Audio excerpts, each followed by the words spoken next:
Okay, good morning. On the second half of a doubleheader, we're going to spend the next half hour or so talking about the kitchen layout, some study of some guidelines to follow. So we've been going through the past 2, 3 months and talking about cabinetry and appliances and all that stuff. And now we're going to have some fun looking down at the actual study of the design. So let's jump in. As usual, you have a question, that area that you can go and ask me a question as we go. If not, you can contact me afterwards. Email me if you have a question or anything. So let's jump right in here.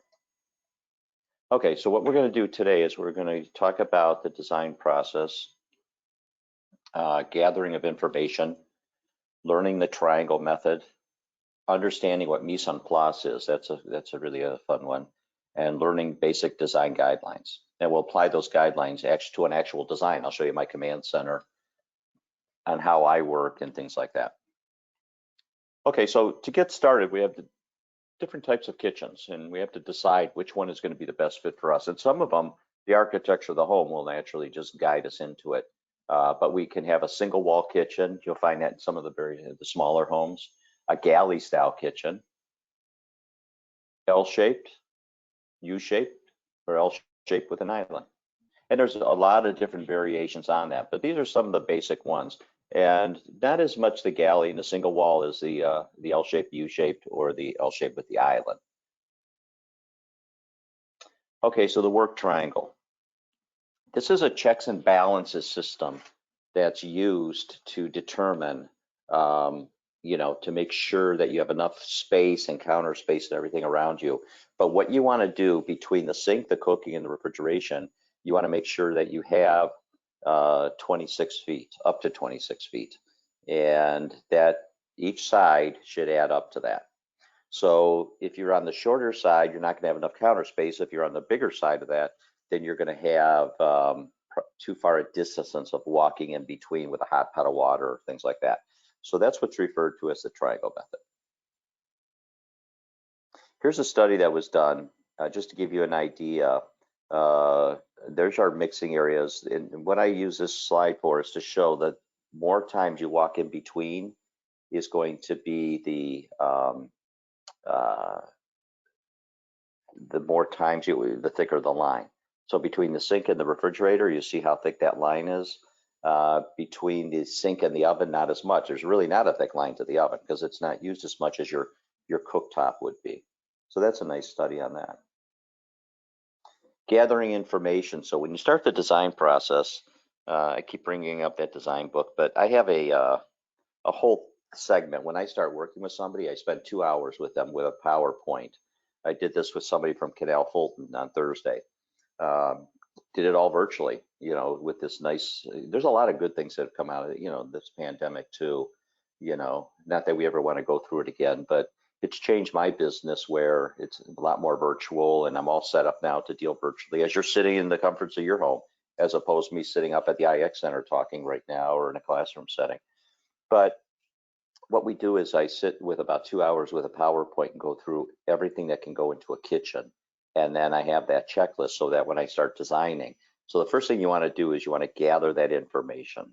That book that I offer is a great way of doing it. It has everything in it. It is starting a good guideline. So that's the first thing you do. Also, budget planning, what is things going to cost? I don't want to design a Taj Mahal for you. If you were around at the 8:30, I kept throwing dollars out at you, and so we want to just maintain that. We want to keep it on a appeal to, making it affordable at the end of the day. We can all design and get fancy, but having that budget is always important. That, by the way, is a budget planning that I also offer. Mise en place. Everything has a place. So not only today are we addressing the that triangle method, but we're also addressing that things have a place. Like, look at that baking center on the left. You could fold those doors away and you don't even know it's a baking center. Or look at people don't want a desk today to all the crap just to be thrown all over. Look at now what we can do. We have a command center where you can have a pull-out system, pulls back in, the door shut, You think you have a pantry there, you don't think you have a desk or a command center. One of my favorite things is look at what's happening with the drawers today. When I started in business, drawers were up to 30 inches wide. Now I can get drawers 48 inches wide. Look at everything could be in one spot, one drawer, and you could open it up. So mise en place is a term. I'm not a big TV watcher, very, very minimal. And if I sit down to watch TV, the only TV that I would binge watch is Anthony Bourdain. I've said this several times. He's a guy that I'm mesmerized by his shows, and because it combines the cooking and the culture and the history of the world, and it's really interesting. But one of the things that he did in his books, Kitchen Confidential, that he's always mentioned this mise en place, starting in the kitchens in New York, the smaller kitchens and things like that. And so by doing that, you needed to have everything right there, easily to reach. So it's very, very important to understand mise en place when you're designing a kitchen. Okay, some of the guidelines to follow. As far as with refrigeration, okay, you should have a minimum of 15 inches to one side of the refrigerator. The exception is an island. So you notice that here to the left of it, you have you have a wall cabinet and base cabinet situation with counter space. To the right, we had the pantry. This was a kitchen down in by Lodi. So that works so well. So when you take something out of that refrigerator, and they also had an island behind them.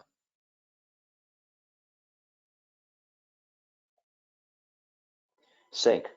You should have a minimum of 18 inches to each side of the sink. Well, most of this sounds elementary, but you know what? I've seen kitchens all over where all these rules have been broken, and you have just a terribly functional kitchen. But that's why they hired me. But that just gives you an example there of having plenty of counter space on both sides. Same with cooking, minimum of 15 inches, because you want to be able to have the hot pots and pan, all of those handles and that to be able to go and have line up and things like that, not have it stick over and have a kid off to the hospital with grease burns and that because of the got caught on the handle. Here's an interesting one. Everybody gets on Houzz, which I strongly recommend. That's the greatest starting point. Yeah, so you get on Houzz and things like that, and you gather all your pictures, and everybody comes to me with an island. And you have to have a minimum of 36 inches all the way around that island to be effective. And you notice here you have 36, anywhere between 36 and 42 on this one. This is that same kitchen that had the I just showed you with the refrigerator guidelines. Now, one of the things that I like to do when I start, I like to have 42. So I'll strike my lines 42 inches off the base cabinets. That to me is an ideal. 42 to 48 is the ideal distance in between, where somebody can walk by and you're not interrupted and things like that. But 36 I will set as a minimum. I don't want, like at the bottom, you see the 36 there. I would not have put the refrigerator there so that somebody has to move to get into the refrigerator, that if they're sitting at the island. Okay, so that's, we're gonna now spend the second half of the webinar going and talking about the actual design. Here's my information if anybody wants to record that, or you probably all know who I am, where I am, what I am, my websites, everything that you can get on, but there's that contact information. Okay, I'm gonna switch the screen now, okay? And I'm gonna get out of the PowerPoint, and I am going to show you my command center. Okay, so here's a kitchen, okay? And this was a kitchen that was done. And bear with me one second, I am going to grab the folder that explained exactly what they wanted in this kitchen, the wish list, and then I'll show you everything. Let me grab the folder.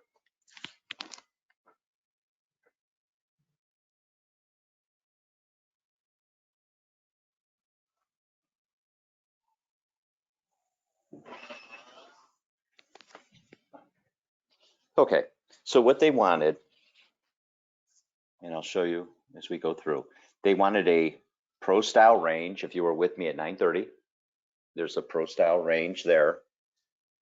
They wanted to have a farmhouse apron front sink.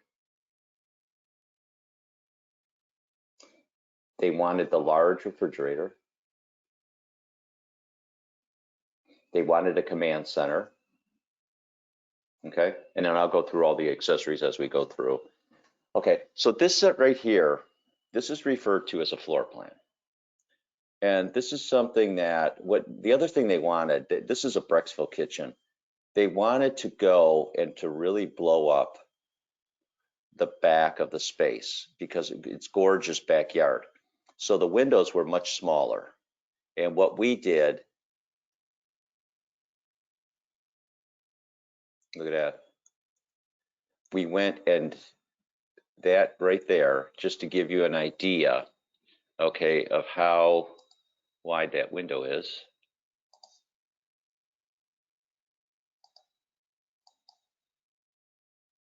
It's about 11 feet.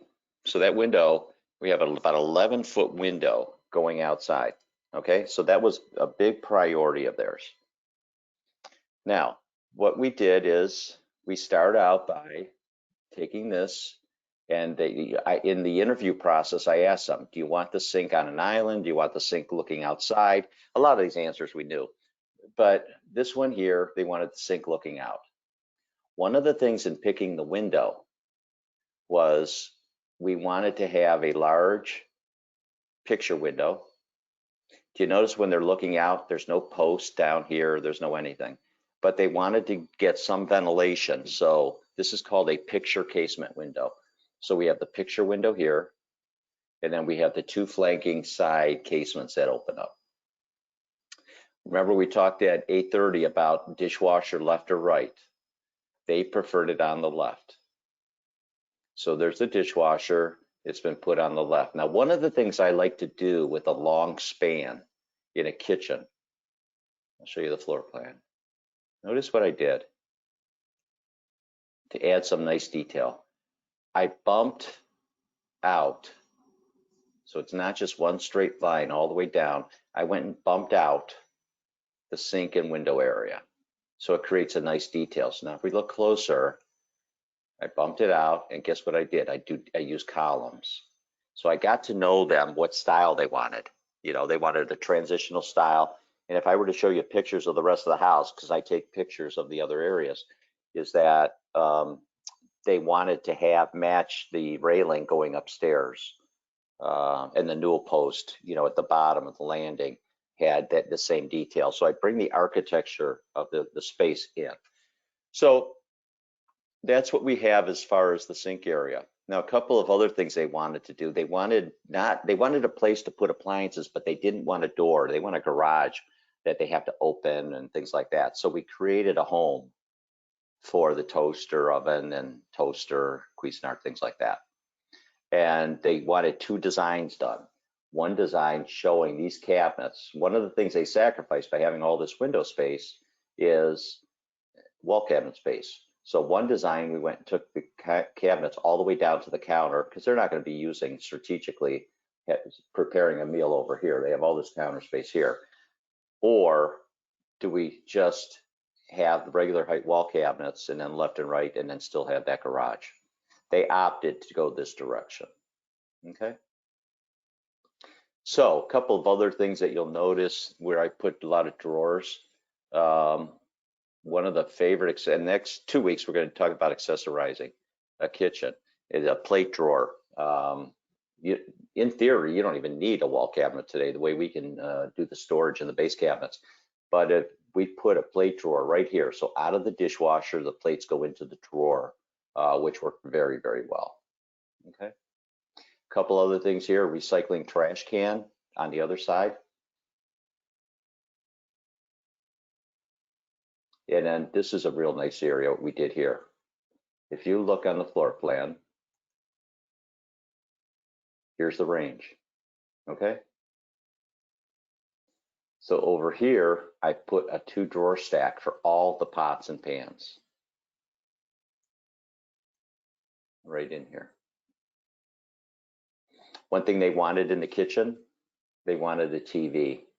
So I built the TV in, $150 TV, the box, you know, it can swivel, can do anything. So it really dressed it up, having it built in like that, add a nice touch. Okay, cabinets went to the ceiling with the crown detail. So that was the sink wall. They wanted some glass.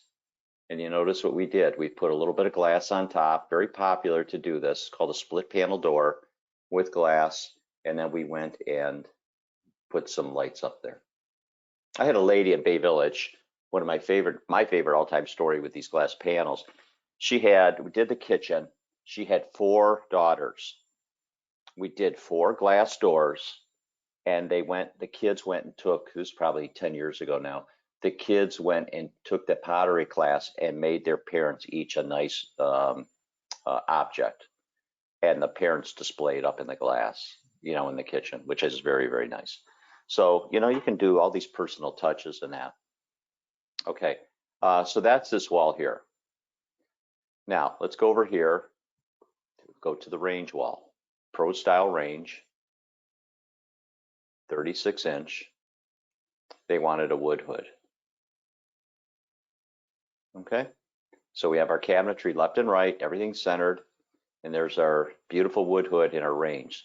So when they're looking in from the family room, that's the first thing they see. So when you walk in the house from the front door, you see that beautiful view back. When you walk in from here, you're going to see that beautiful hood. Okay, and let's just show you some of the different accessories that I put in. A Lazy Susan. Okay, a vegetable bin. Don't miss in 2 weeks. I'm changing the schedule around. We're not going to do the bathroom in 2 weeks. We're going to do the kitchens, more kitchen accessorizing and all that. That's a very, very important webinar to go over all this stuff. But the vegetable bin for all the fruits, not fruits, for the vegetables, the onions, the potatoes, things like that in there. They wanted a spice door on a wall cabinet. Put roll-out shelves in. TV I was talking about. Okay. So let's check how I did with the triangle. I mean, not the triangle, the distance between the range. This is one thing I did not want to do. I will show you. And they wanted to do it. They said, we're not going to sit there that often. They wanted 4 people to sit here. I'm not overly excited about having somebody at the range and somebody in a chair right behind. But they definitely wanted to do that. So here's the range. We've got 43 inches. We've got almost 40 inches there. Good shape there. And we're good shape. Got a lot of space. On the island, we have seating for 4. Remember at 8:30, I talked about the microwave drawer. You can put a microwave drawer. We did it in the island. And then we also have a base cabinet to have our cookie sheets and things like that. So if we look at the island elevations, there's our microwave drawer. Oh, by the way, see the nice columns? We tied in again. There's our columns. There's the trays, and you get a nice drawer under the microwave. Okay. One thing too about cabinetry, and it's brought up in my cabinet webinar. When you do the sides of cabinets, and it'll be an extra probably $1,500 to $2,500 in a project. But do you notice that like you can do these raised panels underneath and on the sides? Like go back and look at my website with all my kitchens, and you'll see how nice these decorative sides are. Okay, or you could just do flat sides. It's up to you. Okay, now let's go talk about the refrigerator area. Refrigerator area is, we have the cabinet with the rollouts, the pantry. We have a stainless or 48-inch refrigerator, that's that built in. And then we have a cabinet here where on the side, as you walk into the space, I gave you a area here where the phone charging can be, hooks for the keys, and then storage above and below. And another nice thing too that I do, a lot of times, like you take that drawer right there, I mean that door right there on top, we could take that center panel and we can actually go and make that dry erase and have that as a dry erase. Mom left for soccer, be home by 7, and then dry erase it. Or it could be chalkboard too, so that that we can do that. And then after you have all this down, okay, and have everything laid out and all that, then you go and also you're going to need to come up with an electrical plan. Okay, And then the electrical plan ties in. They wanted to have pendant lighting over the island, recessed lighting around, and then they wanted naturally to have under cabinet lighting under the wall cabinets. I like to use the LED tape lights. And then there's the lights. I even went and put in those glass doors above. I went and put in those LED puck lights, so the room is very well lit. And there's basically a guideline of all the different. Let's make sure that the only thing that falls, the two things that I see here that fall a little under what I've talked about earlier is number one, it's not the end of the world. Nothing's the end of the world on this stuff. It all depends. As long as you guys know, and it's my job to explain to you the pros and cons, then and let you guys decide. If something doesn't work, I'm not going to do it. So here I talked about that. And then the only other thing is there's really no counter space by the refrigerator. So the closest refrigerator, the closest space to put the groceries and everything is basically having the island right here. It's 3 steps. It's not the end of the world. So they understood that. That's what they wanted. You know, one of the other options would have been to foregone the command center here, and then we could have slid the refrigerator down a little bit and had it much closer to the island. But it's only like a foot and a half, 13 inches extra. So I guess what I'm saying is there's no hard, fast rule on this stuff. But if it doesn't work, if a door's going to open into the island and you can't open it, then that's a problem. But the thing is just to really understand and all these guidelines. And do you break some? Do you not break some? Do you bend some? Whatever. Any questions on the layout? Okay, if not, thank you for attending. And you can always email me if you have any questions. If anybody ever needs help with their design work, I have 2 companies, one that guides you and assists you just with design, the other one where I can guide you through the project. I will tell you, if you are looking, I can't stress this enough, if you're looking to do a kitchen this year, right now, most people are talking fall, late summer, fall into next winter, is to really get serious and start talking to people. Okay, well, thank you. Enjoy the day. The sun's supposed to come out this afternoon, and if it does, I will be on my bike for the first time this year. So I'm looking forward to that if we can get some sunshine to dry things up. Okay, enjoy, and I will see you in 2 weeks. Bye-bye.